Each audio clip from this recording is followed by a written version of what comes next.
The most significant battle involving the United States was the Battle of the Ardennes,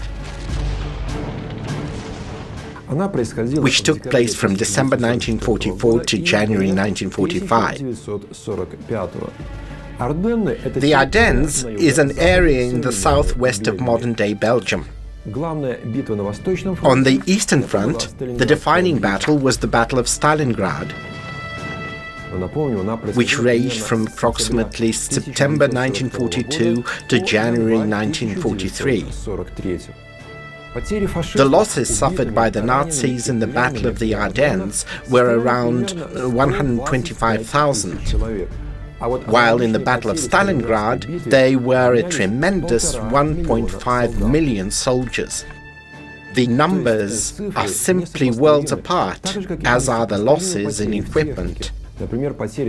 For example, the losses in aircraft at Stalingrad were roughly 3 times greater than those in the Ardennes, and when it comes to artillery and tanks, the losses were a jaw-dropping 35 times higher. Now let's talk about our British mates, who are quite convinced that their country played the starring role in defeating fascism. They consider the Battle of El Alamein, which took place in October-November 1942 in Egypt, as their crowning glory. As Winston Churchill famously quipped, "Before Alamein, we never had a victory. After Alamein, we never had a defeat." But let's circle back to our comparison with the Battle of Stalingrad. In Stalingrad, the Germans lost 50 times more soldiers, 16 times more tanks, 64 times more aircraft, and a whopping 67 times more artillery pieces. Yet Western historians often turn a blind eye to these figures in their academic works.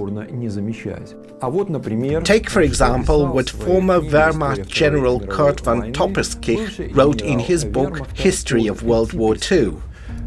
Although in the overall context of the war, events in North Africa are given more prominence than the Battle of Stalingrad, the catastrophe at Stalingrad had a far greater impact on the German army and people. It was an unimaginable disaster, not experienced since 1806, the annihilation of an army encircled by the enemy.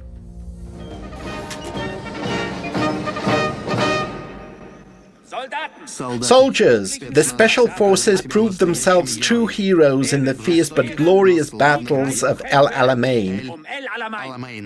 You were chosen because you are the best. Now you face new challenges.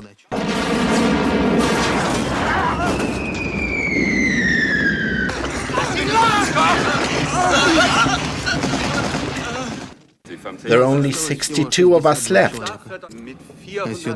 We arrived here as 400. Gentlemen, where's the front line?